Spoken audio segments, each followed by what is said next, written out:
நட்சத்திரம் அதை கை நீட்டி கேட்கட்டுமே.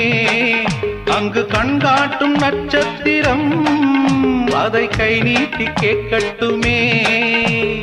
என் வீட்டு மாடப்புறா இது என் தோளில் ஆடட்டுமே. இது தேயாத மஞ்சள் நிலா ஒரு தென்பாங்கு பாடட்டுமே. கஸ்தூரி மான் குட்டியா